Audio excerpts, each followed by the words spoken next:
Bonjour Evangelos, vous êtes administrateur dans ce fameux Parlement européen, l'une des très grandes institutions européennes à Strasbourg. On va d'abord parler de ce 9 mai, tout a commencé par un certain Schuman. C'est ça, c'est lui qui a fondé l'Europe, qui a lancé cette idée en 9 mai dans les années 50, 1950 même. Oui. Et oui, effectivement, d'ailleurs, faut-il rappeler la fameuse phrase de Robert Schuman, que l'Europe ne se fera pas d'un seul coup, mais il se fera progressivement de pas à pas, et avec la volonté du peuple. Alors la volonté du peuple, vous représentez le peuple de l'Union européenne, c'est le Parlement européen. Qu'est-ce que vous faites ici dans ce village? On ne le connaît pas assez, cette institution? Je dirais, c'est paradoxal. Même les Strasbourgeois, les citoyens de cette ville-là ne connaissent pas très bien le Parlement européen. D'abord, il y a une excuse, parce qu'ils confondent souvent avec les Conseils de l'Europe.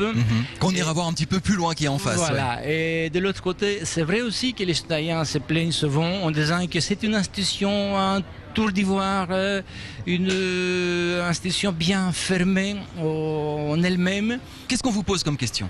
Oh, de toutes sortes. Vous savez, la première question qui revient, c'est que fait l'Europe actuellement pour la crise?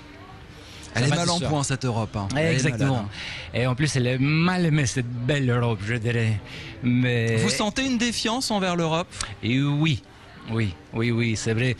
Il y a beaucoup de personnes, beaucoup de citoyens qui sont inquiets vraiment, donc ils veulent s'informer où on va, quelles sont les propositions, les mesures que l'Europe puisse prendre, parce qu'il ne faut pas oublier qu'on voit pratiquement tous les jours des conseils européens des crises, de plus en plus souvent. Il y en a un le 23 mai. Justement. À Bruxelles, justement. Qui sera extrêmement important. Justement, vous saviez, ils étaient tous extrêmement importants depuis 2 ans.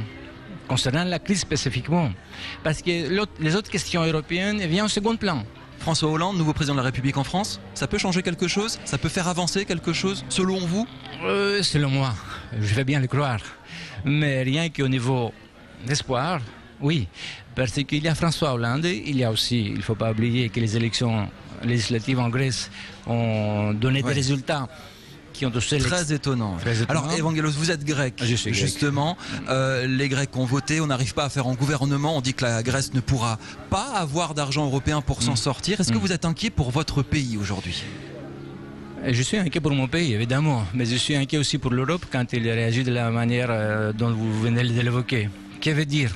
On ne va pas vous donner de l'argent si vous ne votez pas comme nous on veut. Le peuple s'est exprimé. Il a voté comme il a voté, contre l'austérité, pour la croissance. En gros, ce qu'il veut Hollande aussi, et c'est pour ça que je disais que c'est un espoir. C'est en espérant que d'autres gouvernements, parmi les 17 de la zone euro, puissent fléchir un peu leur position, et surtout, il faut le dire clairement, c'est la Grande Allemagne. La Grande Allemagne que nous parlons. Madame Merkel, faisant une politique libérale, elle ne veut rien savoir concernant la mutualisation des dettes, concernant les eurobonds, concernant la discussion pour voir où on va. Parce qu'elle a peur qu'après la Grèce, ça sera un mauvais exemple pour le Portugal, pour l'Italie, pour l'Espagne, pour la France. Du coup, Evangelos, est-ce qu'on a envie de faire la fête?